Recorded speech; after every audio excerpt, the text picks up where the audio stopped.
Hey guys, welcome to Breaking Feed. I'm using the rear camera of the iPhone, so forgive me for some weird setup I'm going to be doing with the iPhone.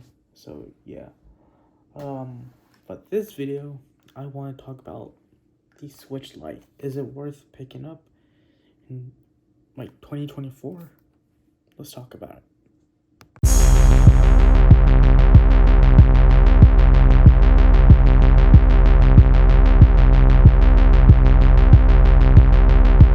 So, I had the version 2 Switch.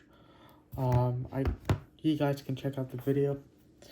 But, after a while, for a guy who doesn't really, I mean, as a guy who's, getting older, obviously, we're not young kids anymore. I'm not.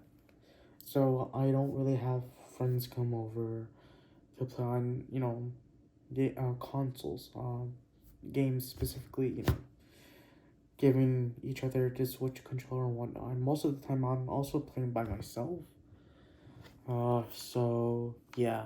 And I actually sold my Switch, Nintendo Switch version 2, and I was like, let me pick this up. So yeah.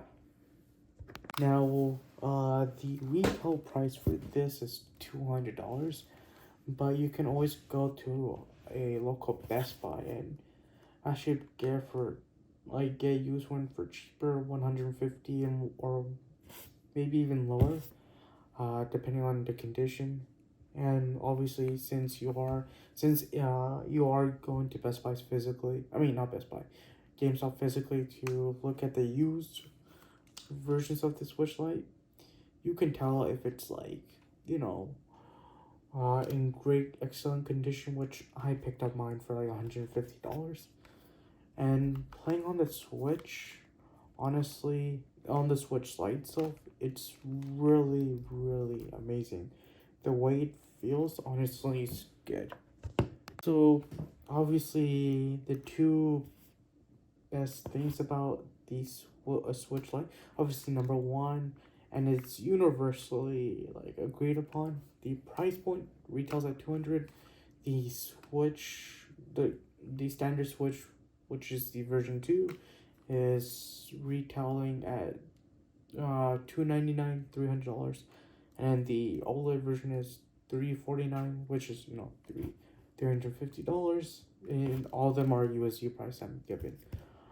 But for me, another thing I like about the Switch is unlike the standard Switch or maybe the older one with this one, because there's no removable Joy-Cons, it's more sturdy in a sense, but at the same time, because it is a one unit thing, let's say if one of the buttons stop working, you can't really just go out and buy a new Joy-Con or take it apart itself and repair it.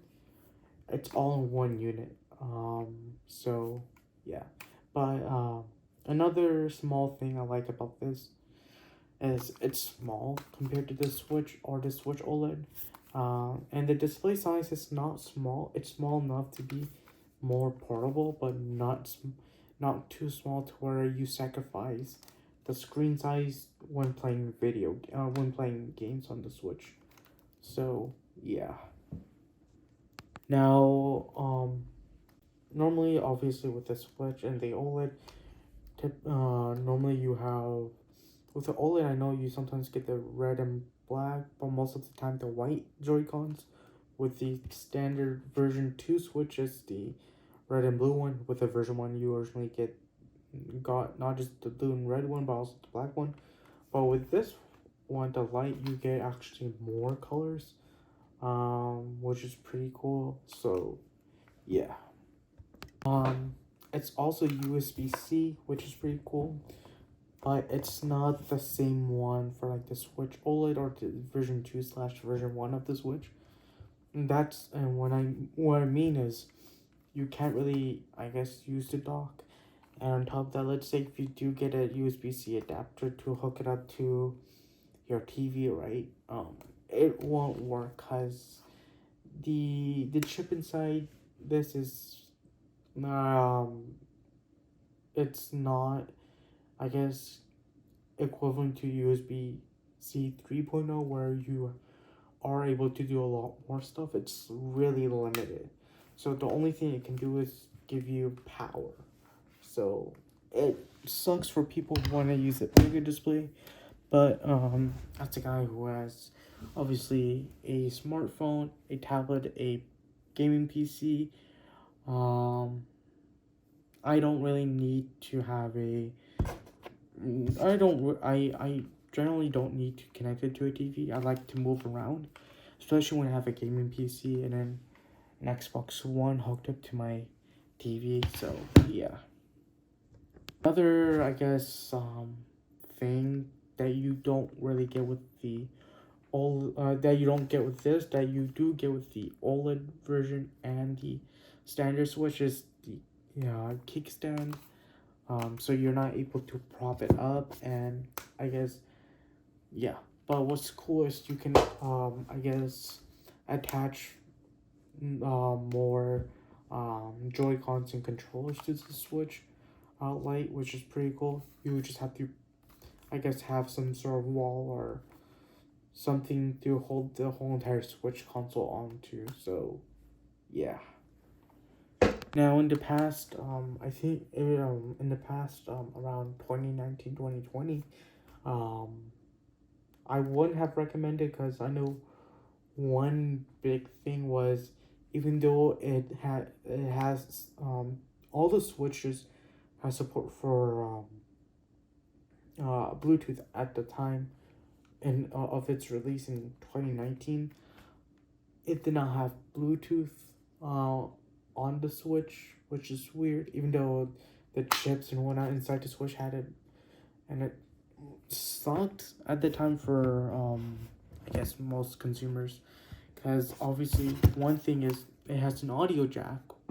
You can hook it up a wired headphones, gaming headphones and whatnot, but most consumers like me and whatnot, even though I do carry Apple wired headphones and Marshall headphones that are also wired and wireless, most consumers use wireless earbuds slash headphones, and just having another headphones that are wired was just a hassle. But now, since all the switches are Bluetooth enabled now, you can now obviously use wireless headphones slash earbuds. But I guess, and this is not really a Switch Lite issue, but generally all the Switch issues, it's the way the OS is built.